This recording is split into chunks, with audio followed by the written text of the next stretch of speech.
¿Qué opinión te merece Jesús Rodríguez? Jesús ha sido importantísima en la escena teatral mexicana.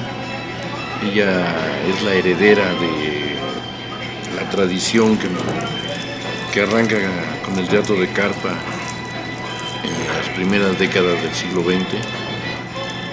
Ella recoge toda esa gran riqueza y la transforma en un discurso teatral mucho más audaz, mucho más agudo, mucho más culto que de lo que se hacía, digamos, de lo que hacía Cantinflas, de lo que hacía Resortes, de lo que hacía Calambres, de lo que hacían todos esos cómicos del Blanquita y de la Carpa México, ¿no?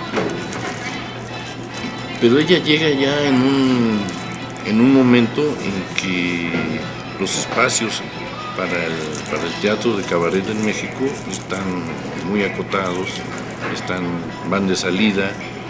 No podemos dejar de recordar que este es un país que ha sido devastado por la televisión, ¿no? Y que algunos brotes ahí que pretendieron ser alternativos, como las cosas que en algún momento hizo Víctor Trujillo y ¿cómo se llamaba? Y Arsenio Cruz, ¿no? En San Ángel, o lo que hizo Julián Pastor, ¿no? Que hay que decir que Julián Pastor ha escrito uno de los mejores sketches de humor político que recuerde, que es el de los futbolistas, ¿no?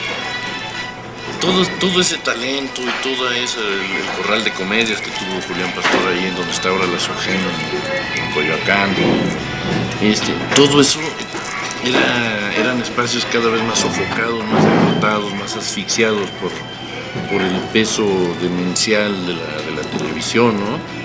Por esta idea de que el humor debe ser acrítico, de que el humor debe ser sumiso, de que el humor debe ser autoritario, de que hay que hacer humor contra los homosexuales, contra los negros, contra los indios, contra los pobres, ¿no? De que hay que hacer un humor al servicio, ¿no? de los dueños del país, ¿no? Por eso tenemos el caso nauseabundo de una cosa que se llama Adal Ramones, ¿no? O de esa otra cosa no menos vomitiva que es Germán Dehesa, ¿no? Por ejemplo, Jesús ante estos actores de la escena, después Broso se prostituye y se convierte en lo que se convierte, ¿no? En un personaje siniestro que parece un torturador de la época de Hitler, ¿no? Así con esas carcajadas así que hace. Jesús, digamos, es un espacio en sí mismo, es un camino a seguir, ¿no? Y yo creo que en términos de calidad, en términos la única persona con la que se igualaría sería el Wiri Wiri, ¿no? Del cual no hablamos, pero que también Andrés Bustamante tiene una calidad y tiene un talento excepcional, ¿no? ¿Qué importancia tuvo para la Ciudad de México el hábito? Pues la que le quieran dar los historiadores como tú, ¿no? Porque un lugar muy chiquito, un lugar que no tuvo una proyección, pero sobre todo fue un lugar que rescató a grandes personalidades que ya estaban en el olvido, como Chabela Vargas. Chabela Vargas vuelve al hábito y de ahí regresa, digamos, a la vida pública. Como Cachirulo, que ahí tuvo como los últimos grandes momentos, como las hermanas Águila, ¿no? Entonces, en ese sentido, como un lugar que rescata a las viejas figuras y también como un laboratorio por donde pasaron muchísimos jóvenes actores, ¿no? Que después hicieron pues lo que hicieron, ¿no? Pero fue un lugar de enorme libertad, de gran abierto siempre a la creación. Y que estuvo siempre marcado por la idea de no repetir, de no abusar de los logros, ¿no? Para convertirlos en un modus vivendi, ¿no? En el primer año del hábito Jesús montó 50 y tantos espectáculos, ¿no? Más de un estreno por semana, que se dice fácil, pero que digamos habla de una ética y de un compromiso con el trabajo, ¿no? ¿Qué queda después? Pues ahora hay un nuevo grupo, son las Reinas Chulas, ¿no? Que tienen la idea de recoger todas las expresiones que se están haciendo en este género, ¿no? Y lo que hay que hacer pues es avanzar otra vez, hay que salir, hay que recuperar esta posibilidad expresiva, este género periodístico, porque finalmente el teatro de cabaret es un género periodístico, ¿no? Y hay que volver a reimpulsarlo, hay que volver a avanzar y hay que tomar la televisión y implantarlo ahí, ¿no? Esa sería, digamos, yo creo que la salida ideal, ¿no? Desterrar de la televisión excrescencias así como Adal Ramones y toda esa mierda, ¿no? Y hacer gente, y hacer de esos lugares espacios de reflexión, de humor, de algo como lo que fue el hábito. Estas dos preguntas van ligadas. ¿Qué horizonte ves para la vida política del país y para el cabaret político? Para la vida política del país, pues la verdad no sé. O sea, tenemos una cosa que es peor que Adal Ramones, que funge como presidente de la República, que encabeza un grupo de empresarios fascistas, ¿no? Y en una perspectiva en que febrero de 2007 se avecina una nueva crisis económica de proporciones incalculables, ¿no? Y entonces creo que lo que hay que hacer es volver a leer a Emanuel Wallenstein, un libro que se llama Después del liberalismo, en donde dice que a partir de la caída del muro de Berlín y de la disolución de la Unión Soviética, hace ya esos buenos 15 o 16 años, el planeta entró en una fase de caos que se va a prolongar por medio siglo, ¿no? O sea, como por 35 años más, ¿no? ¿Qué le queda al cabaret? Pues reírse de eso. Okay. Bueno, esta es extra porque ya no te la pregunté acá. En tus tiempos de, llamémosle cabaretero o escritor para cabaret, ¿sufriste algún tipo de censura o amenazas por tu trabajo?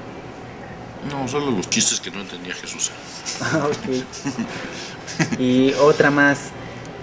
Estuve leyendo sobre la representación de El Concilio de Amor, que ese sí tuvo reacciones primero cuando lo representaron en la Capilla y después en su reestreno en el 94. Hay una anécdota incluso que habla de sinarquistas y gente fanática de la religión que se manifestó en la plaza de Coyoacán. Sí, tuvo un impacto así realmente muy hondo, muy grande, y Jesús daba funciones y todo el grupo estaba protegido, digamos, por la policía del Distrito Federal. Era el grupo Provida, el que estaba detrás de eso, y era gente que se colgó, digamos, ¿no?, de este gran texto de Óscar Panizza, que recoge mucho la idea del teatro que trajo Luciano de Samosata en el siglo II después de Cristo, ¿no? Y con esta de hacer una sátira, ¿no?, de los personajes celestiales, ¿no?, y hablar de la introducción, de la difusión de la sífilis, ¿no?, debido a la corrupción de los Borgia en la Italia renacentista, ¿no? Y era digamos, un pretexto maravilloso para hablar del SIDA, ¿no? Entonces, todo el oscurantismo, todo lo que ahora es el gobierno federal, ¿no? O sea, esta gente salida de las catacumbas, estos caballeros de la vela perpetua que hoy nos gobiernan, en esa época vieron ahí la gran oportunidad de hacerse publicidad, de salir a la luz, de poner en práctica sus viejas costumbres represivas, ¿no? en alguna ocasión lograron entrar al teatro de la compañía de Shakespeare, allí en la calle de Zamora, en la colonia Condesa. Se robaron algunas pelucas, se robaron algunas cosas, y esta actitud intimidatoria que tenía, ¿no? Y bueno, pues ahora lo sabemos muy bien, ¿no? Era gente como los hermanos Servitje, los dueños del Pan Bimbo, ¿no? Que fueron violados cuando niños, como quién sabe cuántas veces, por el padre Maciel, y quedaron tan encantados que a la fecha lo siguen defendiendo, ¿no? Gente como el cardenal Norberto Rivera, ¿no? Que lo mismo, ¿no? Que protegía a los violadores de niños, en fin, toda esta crápula, ¿no? De la religión y de la política que hoy se ha apoderado de las instituciones del país, ¿no?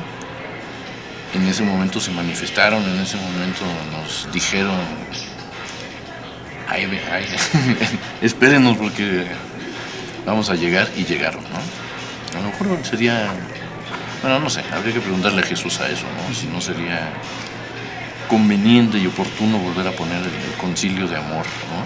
A la luz de los horrores que estamos viviendo hoy en día.